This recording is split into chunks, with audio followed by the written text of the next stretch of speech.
angel, and then you'll die.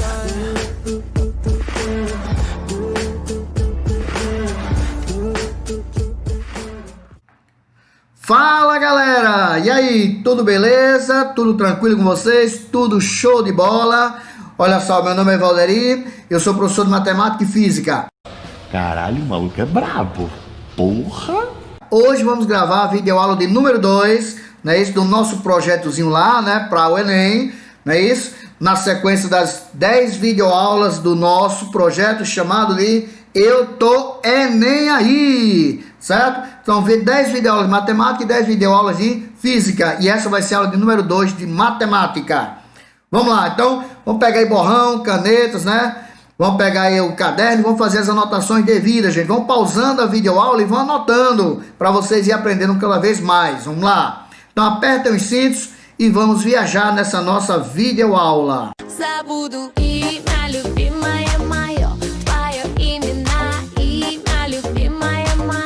Razão e proporção. O que é que eu preciso saber de razão e proporção? Vamos fazer aqui bem rapidinho, né? Só um macetezinho, só para a gente ter uma ideia de como é que funciona tudo isso aqui. Então vamos lá. Razão. O que eu preciso saber sobre razão? Vai dizer que razão é uma relação entre duas grandezas, né? De forma de mesma... essas grandezas podem ser organizadas em forma de fração e tal. Gente, vamos fazer melhor? Vamos dizer que razão é o resultado de uma divisão. Fala, não me diga! Ou seja, um número dividido por outro. Isso aí seria uma razão. Por exemplo, uma relação de escala. A escala está de 2 para 30. Isso é uma razão. Vou fazer uma relação de segmentos, né? O segmento de um lado de uma figura para o segmento da outra. Vou fazer uma razão, certo? Então, razão nada mais é do que o resultado de uma divisão, pessoal. Então, razão para a gente vai ser o resultado de uma divisão. Então, quando eu vou trabalhar a razão, né? Geralmente eu vou usar duas grandezas. Então, se eu tenho aqui a razão, por exemplo, entre a grandeza A e a grandeza B.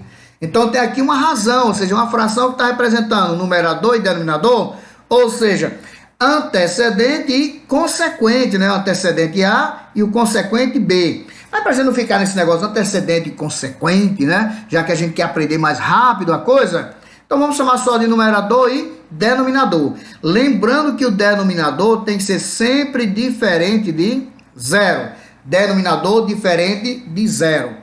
Então, razão é o resultado de uma divisão. Beleza, mas como é que eu posso organizar uma razão no enunciado de uma questão? Vamos ver aqui, por exemplo, olha, se eu digo assim, a razão entre A e B. Olha só, se eu digo a razão entre A e B, o que é que você vai ter que fazer? Quem foi que você falou primeiro? O A. Então vai ser A sobre. Quem foi que você falou depois? O B. Então vai ser A sobre B.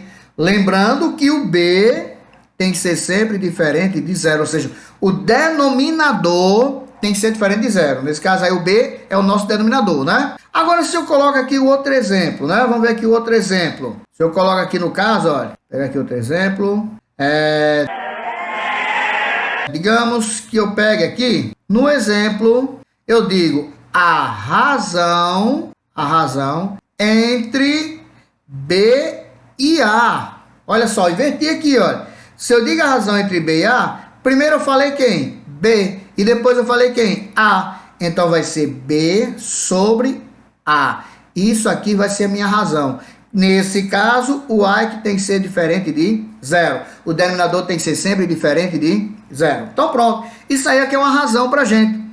Agora, o que vem a ser uma proporção? Vamos ver o que seria proporção. Vamos lá. Proporção é o que mesmo? Olha só. Proporção. Proporção nada mais é do que a igualdade entre duas ou mais razões. Então, proporção é a igualdade entre duas ou mais razões. Então, se você analisar aqui, olha, se eu tenho aqui A dividido por B igual, como eu disse, a igualdade, C dividido por D, que é igual a E dividido por F. E aí você vai colocando igual. Quando você tiver aqui igualdade, né, envolvendo razões, você tem proporção. Isso aqui é igual a K. Vamos chamar esse K de constante de proporcionalidade, ou seja, que é uma constante, certo? Constante de proporcionalidade. O que quer dizer isso? Não sei. Que o A sobre B vai ser igual a K, o C sobre D também seria igual a K, e o E sobre F também seria igual a K. Então você poderia organizar essa proporção que nós montamos aí, olha, da seguinte maneira. Você poderia colocar A sobre B igual a K. Você poderia colocar C sobre D também é igual a K, que é constante, né? A igualdade aí. E E sobre F também é igual a K. Mas também você poderia colocar, olha, A sobre B igual a C sobre D, certo? Ou também você poderia colocar A sobre B igual a E sobre F, ou você também poderia colocar C sobre D igual a E sobre F. Olha só as opções que abriu para eu organizar aí uma proporção, certo? Agora, a propriedade fundamental da proporção, se você tiver aqui, ó, A dividido por B igual a C dividido por D, certo? Nessa igualdade. Então, a propriedade fundamental mostra que o produto dos meios, que é o B e o C, é igual ao produto dos extremos, aquele cruzamentozinho, né? Então, aqui você vai ter o quê? Aqui, A vezes D seria igual a B vezes C. Ou B vezes C é igual a vezes D. A ordem aí não vai alterar, certo? Produto dos meios basta ser igual ao produto dos extremos. Mas tem outra coisa que a gente pode trabalhar na proporção, que seria o quê? Divisão proporcional, olha. Divisão, né? Divisão. 1 hora depois, 2 horas depois, 3 horas depois. Divisão, né? Divisão proporcional. Essa divisão proporcional pode ser de forma direta, certo? Olha, diretamente proporcional. Errou! Diretamente. Como seria a relação, né, entre duas grandezas de forma diretamente proporcional? Ah, se for diretamente proporcional, se eu chamar as duas grandezas de A e B, olha só, gente, não esqueça esse detalhe. Fiquem ligados, certo? Fiquem ligados aí nesse detalhe, ó.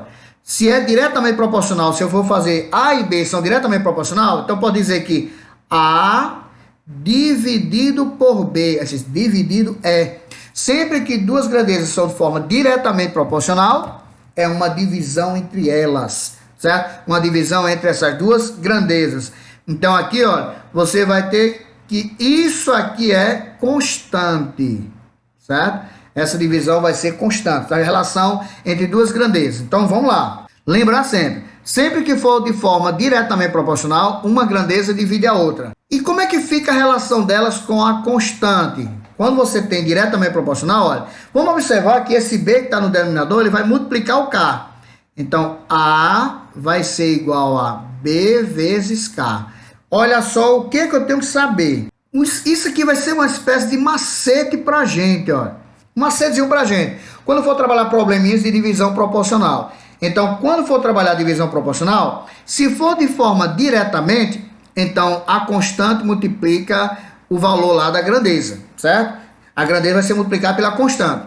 Se for diretamente, você não acabou de dizer que é divisão? Divisão entre duas grandezas. Com a constante, você multiplica a constante, certo? Agora, se for uma divisão inversamente, né? Olha, inversamente proporcional, aí você vai ter uma relação de multiplicação entre as grandezas. A e B são inversamente proporcionais, então uma multiplica a outra. Isso aqui vai ter que ser igual a uma constante. Então, se isso aí vai ser igual a uma constante, como é que eu represento aqui no caso relação da grandeza com a constante? Inversamente proporcional. Esse B que está multiplicando A vai passar dividindo, olha. Então, A vai ser igual a constante dividido por B. Então, vamos sacar melhor isso aqui, ó. Pausa para interpretação. Quando duas grandezas são diretamente proporcionais, uma divide a outra. Quando duas grandezas são diretamente proporcionais, né? E vou trabalhar com a razão. Então, quando eu vou trabalhar a grandeza diretamente proporcional com a razão, vai ter que multiplicar a razão. Quando as grandezas são inversamente proporcional, as grandezas, uma multiplica a outra. Mas a relação de inversamente proporcional com a constante, a grandeza vai dividir a constante. Então, para a gente entender melhor como é que funciona essa questão de diretamente proporcional e inversamente proporcional, vamos interpretar aqui uma formulazinha, olha, um exemplozinho aqui. Ó. Uma formulazinha de física, né? Que a força entre astros, né, ou entre corpos, né? Não é isso? Lei da gravitação universal de Isaac Newton. A constante da gravitação universal, esse G já é constante já. Produto das massas dos dois corpos, pode ser dois planetas, por exemplo, ou o planeta e o Sol, um exemplo, pelo quadrado da distância. Pronto, então aqui a interpretação dessa formulazinha. Então, se eu digo, por exemplo, que a força é diretamente proporcional a m vezes n, ou seja, igual, diretamente proporcional ao produto das massas, já que isso aqui já é constante, o G já é constante. Então, gente, eu só posso trabalhar a relação de grandezas, né? Se for mais de duas grandezas para trabalhar a relação de diretamente ou inversamente, alguma dessas grandezas vai ter que ser constante. No caso aqui, esse G já é constante por natureza, mas a relação que eu quero trabalhar com o D, o M e o N. Então, se eu digo, por exemplo, que a força é diretamente proporcional ao produto das massas, eu tenho que frisar que a distância ao quadrado tem que ser constante, certo? Que é para não atrapalhar nessa relação de força com as massas. Agora, se eu digo, por exemplo, que a força é inversamente proporcional ao quadrado da distância, ó, inversamente, ó, é 1 sobre a grandeza. Isso aqui quer dizer o quê? Que o produto das massas tem que ser constante, certo? Ok? Então, para trabalhar essa relação aí de grandeza, eu tenho que observar que se tiver mais de duas grandezas para relacionar diretamente ou inversamente, uma delas vai ter que ser constante para ficar trabalhando só as outras duas. Então, isso é um detalhe, um macetezinho para vocês, certo? Aprendendo esses macetezinhos aí de razão e proporção, o que você vai dizer? Eu tô Enem aí, porque eu vou estar preparado para o Enem. Não se esqueçam. Vai lá, me segue no Instagram, não é isso? Vai lá no Insta, tá aqui embaixo, você segue lá no Insta. Vai lá na bio do Insta e você consegue ver lá o link do YouTube, né? Do meu canal no YouTube. Então vai lá no canal do YouTube, se inscreve, gente, assiste as aulas, dá aquele like, dá aquele joinha, né? Que gostei lá, faz um comentáriozinho, certo? Não se esqueça de se inscrever no canal para receber lá, você ficar acompanhando as dicas que eu vou passar para vocês até o Enem. Beleza? Vamos lá colocar isso aqui em prática? Vamos colocar em prática. Vamos lá. Então nós temos aqui, ó, questão de número 1, exercício 1, foi a questão do Enem 2019.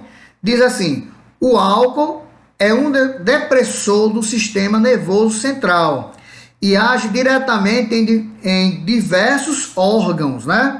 Olha aí a ação do álcool. A concentração de álcool no sangue pode ser entendida como a razão entre, olha só o que está dizendo, olha, a razão entre a quantidade Q de álcool, olha, a quantidade Q de álcool ingerido, medida em gramas, né? Olha, medida em grama, está medida aqui em grama, Q, e o volume de sangue, então a razão entre a quantidade de álcool ingerido e o volume de sangue em litros, presente no organismo do indivíduo. Então, a razão que ele quer é entre Q e o volume do sangue. Então, já vamos analisar aqui, ó. Qual é a razão que ele quer, ó? Ele quer a razão entre o Q, que é a quantidade de álcool ingerido, e o volume de sangue, né, no nosso sistema, presente no nosso organismo. Em geral, considera-se que esse volume corresponde ao valor numérico dado por 8% da massa corporal de um indivíduo. Ó, 8% da massa corporal. Olha o que está dizendo aí. O volume é 8%, olha só. Volume equivale a 8%, olha, 8 sobre 100. De quem? Da massa. Então, vezes a massa de alguma coisa, é só multiplicar a fração. Sabe que for fazer porcentagem de um valor? Multiplique pelo valor, do jeito que você está lendo. Se é 8%, é 8 sobre 100, vezes o M. Então, essa massa do corporal aí, no caso, é medido em quilogramas, né? Olha só o detalhe. Esse volume aí do sangue é medido em litros, né? Então, aqui ele diz assim, o volume do sangue é 8% da massa corporal. Por exemplo, se você pegar uma massa de um indivíduo lá, que tem lá 100 quilogramas, então, 8% dessa massa vai estar contendo o quê? Um certo volume de sangue em litros. É isso que ele está dizendo aí. De acordo com a Associação Médica Americana, uma concentração alcoólica superior, olha aí, a concentração alcoólica superior a 0,4 gramas por litro, olha só, concentração alcoólica superior a 0,4 gramas por litro de sangue é capaz de trazer prejuízo à saúde do indivíduo. Então, olha só, é capaz de trazer prejuízo à saúde. Então, ele está dizendo aqui, lá em cima, que a concentração de álcool no sangue é a razão entre a quantidade Q pelo volume V. Então, esse C da gente representa a concentração. Essa razão aí, certo?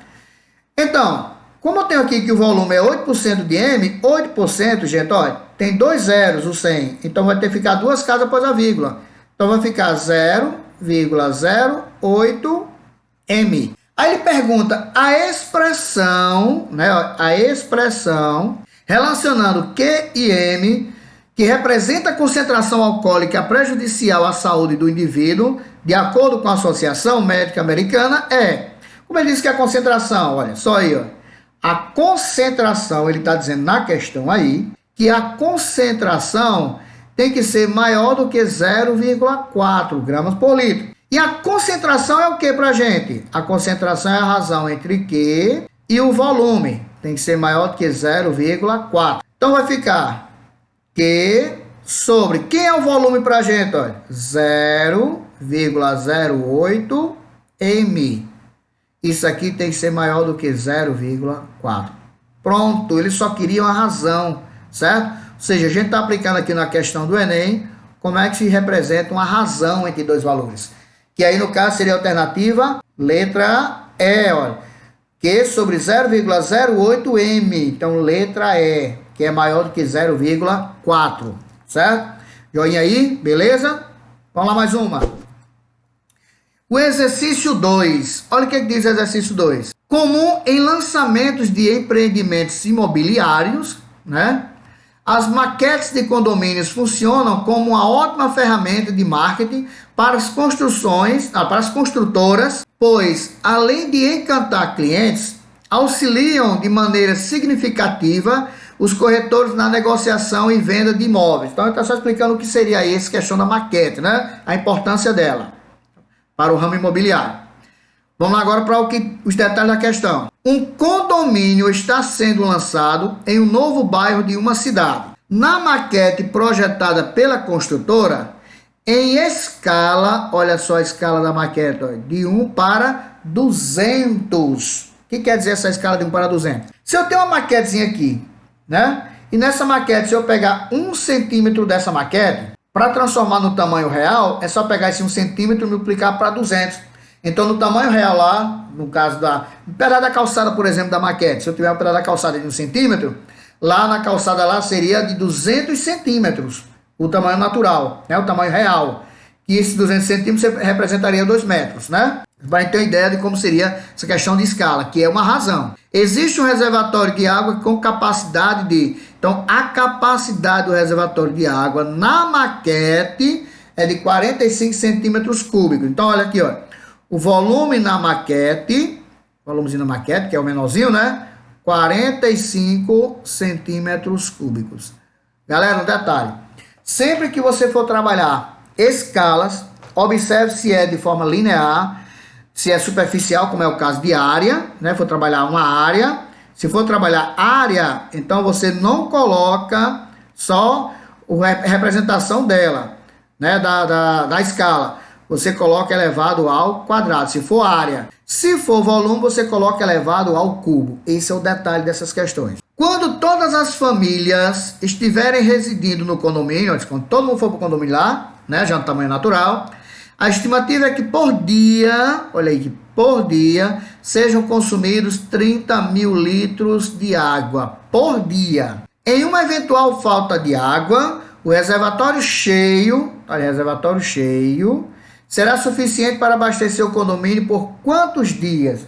Para saber quanto tempo ele vai abastecer esse condomínio, eu preciso saber qual é o volume real do reservatório.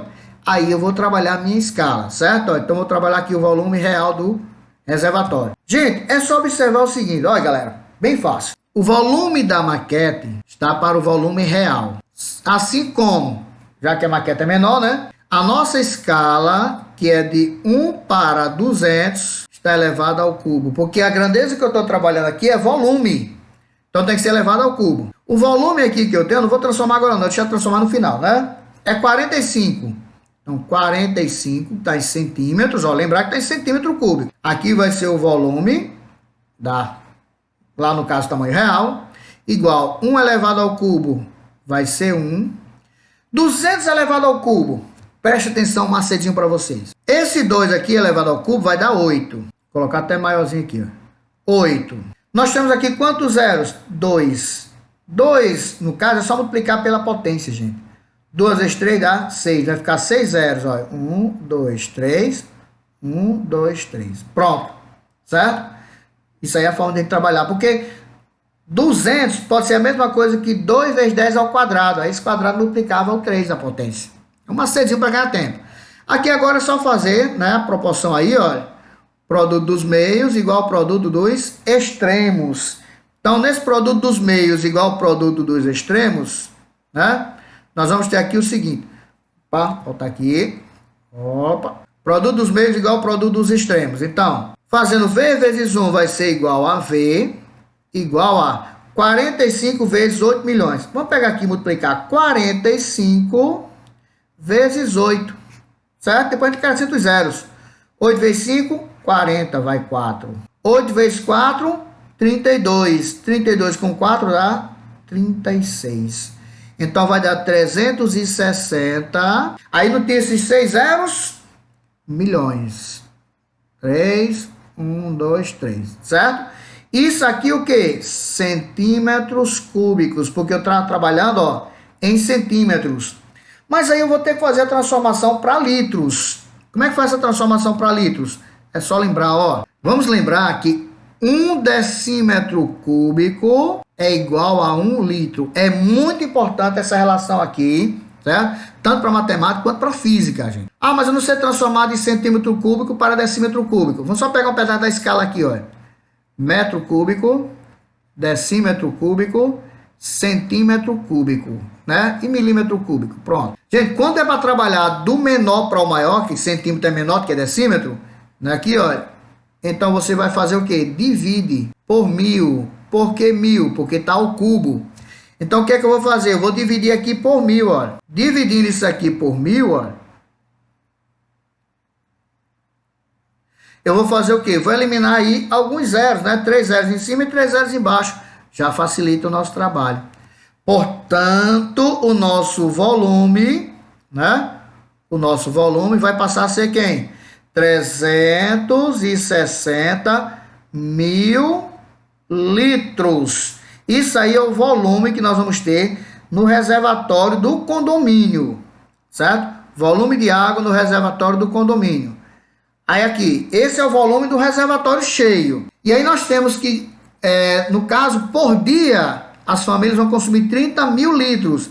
Então, qual o número de dias? Ou seja, por quantos dias vai ter água para essas famílias? Então, olha, portanto, o número de dias é só você pegar e dividir, olha, a quantidade de litros de água que tem em todo o reservatório, que é 360 mil, por quanto?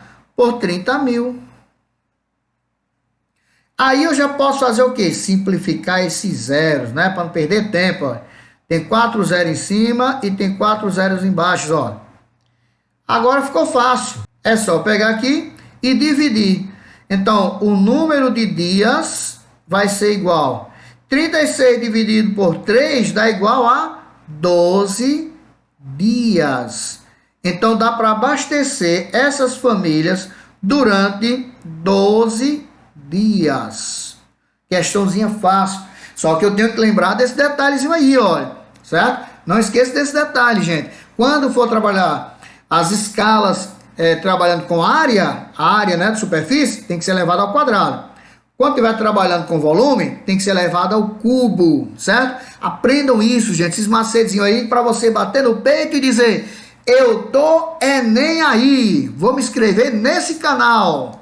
Vamos lá, vamos para mais uma. Me siga aí no Insta, gente. Não esqueça não. Olha só, Enem 2013 essa questão. Porque eu queria uma questão para trabalhar com vocês. Divisão proporcional, né?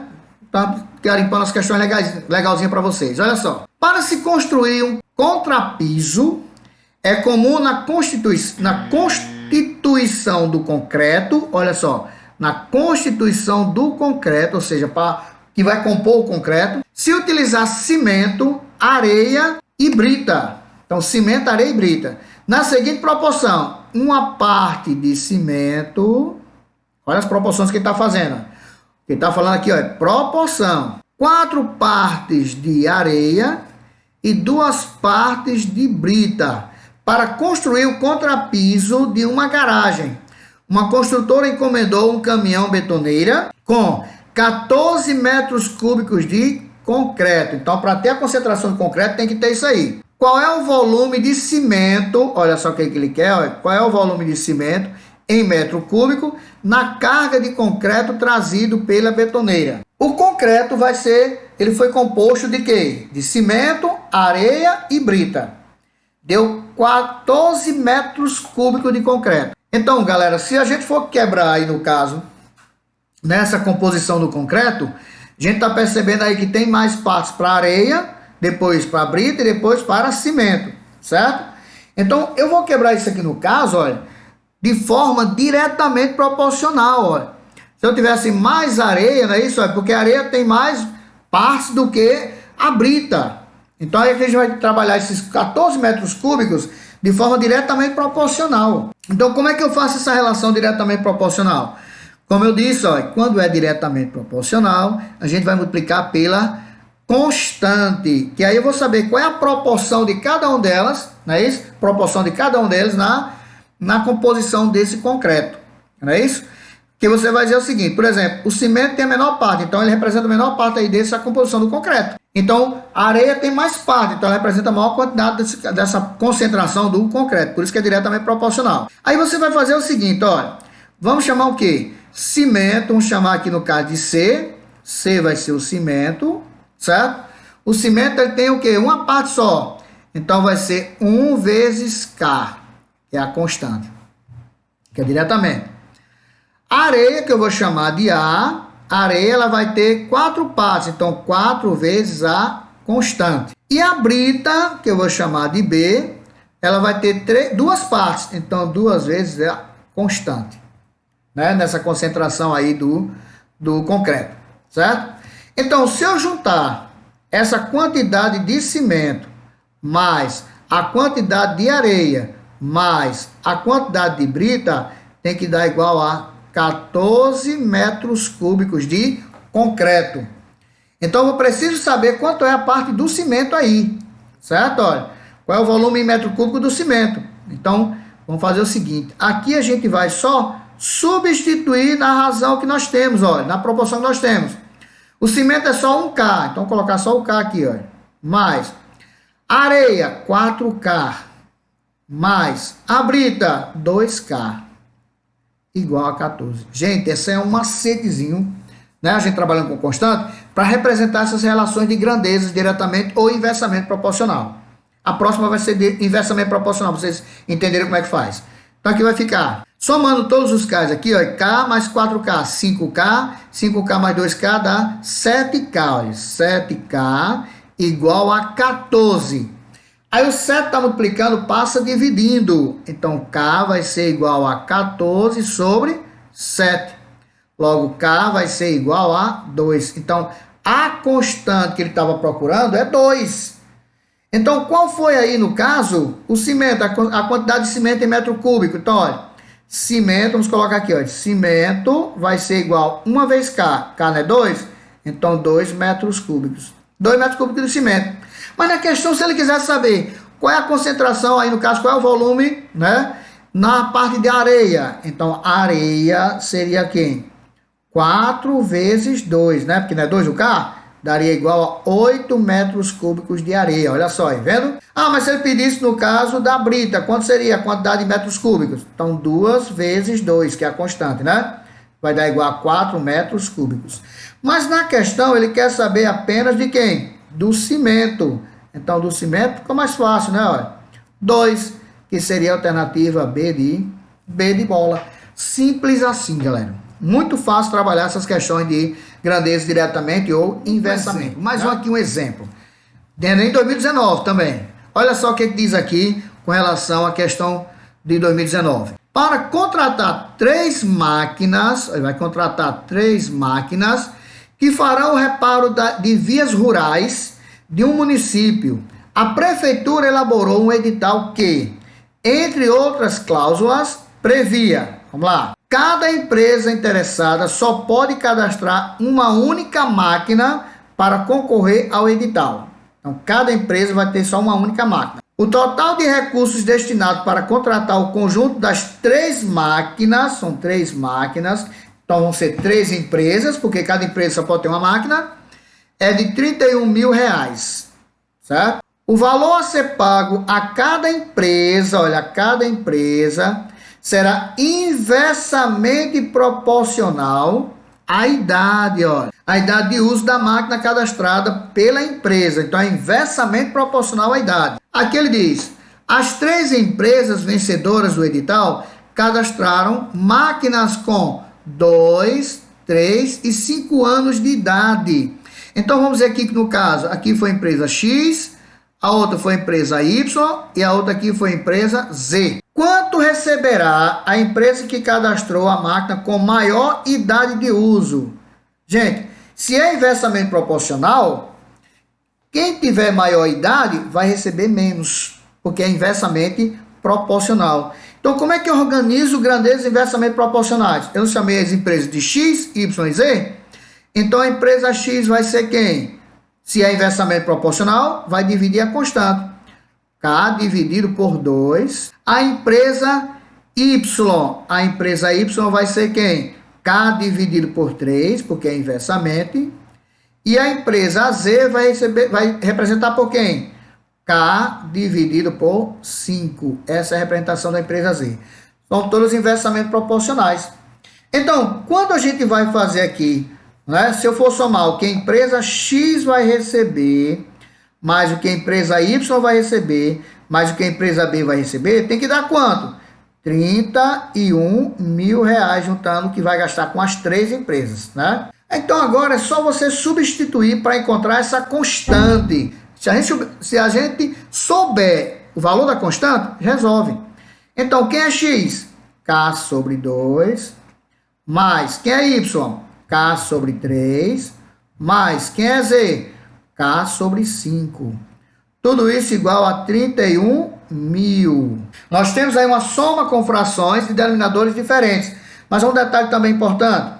Os denominadores são números primos. Então, para a gente fazer mesmo entre números primos, tem que multiplicar eles. Então, multiplicando aqui vai ser 2 vezes 3, 6, 6 vezes 5, 30. Então, 30 é o MMC entre 2, 3 e 5, né? Olha.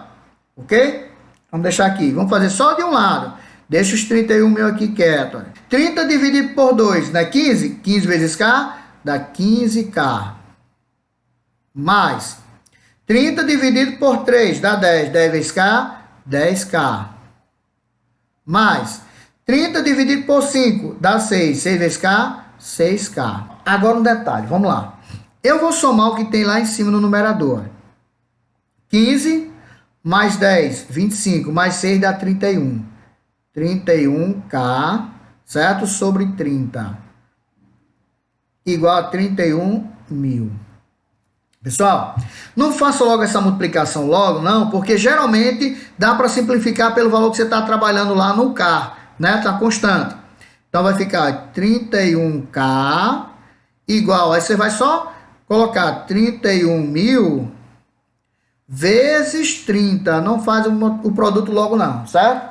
Porque esse 31 vai simplificar esse 31 mil, olha. Geralmente dá para fazer isso. Então, K vai ser igual a 31 mil, isso aí é mais um macete que vocês vão aprendendo, sobre 31, olha. Então, se eu dividir aqui 31 por 31, vai dar 1, então vai ficar só 1000. Então, K vai ser igual a 1000 vezes 30. Isso quer dizer o quê? Que K K vai ser igual a 30 mil, certo? K vai ser 30 mil. Pronto, mas o que interessa para mim? A máquina que tem maior idade. Quem é que tem a maior idade? É o Z, que é 5 anos. Então, quanto é que ela vai receber? Então, é só substituir aqui, olha. 30 mil dividido por 5. Aí, ó, 30 por 5 dá 6. Então, vai ser igual a 6 mil reais, certo? Então, 6 mil reais é o que vai receber a máquina mais velha, que é o que interessava aqui na questão, certo? Olha, 6 mil reais. Então, no caso, seria a alternativa B. As outras que têm menos tempo de uso vai receber mais. Porque quem é mais velho recebe menos, porque diz que a relação é de forma inversamente proporcional, certo? Então, não precisei trabalhar aqui, né? Galera, agradeço a todos pela atenção. Até o próximo encontro. Não esqueça de me seguir aí no Insta, para você acessar lá, né, a bio e encontrar o nosso link do canal. Se inscreva no canal, dê seu like, seu joinha lá, galera. Certo? Tchau, galera. Até o próximo. Sorry.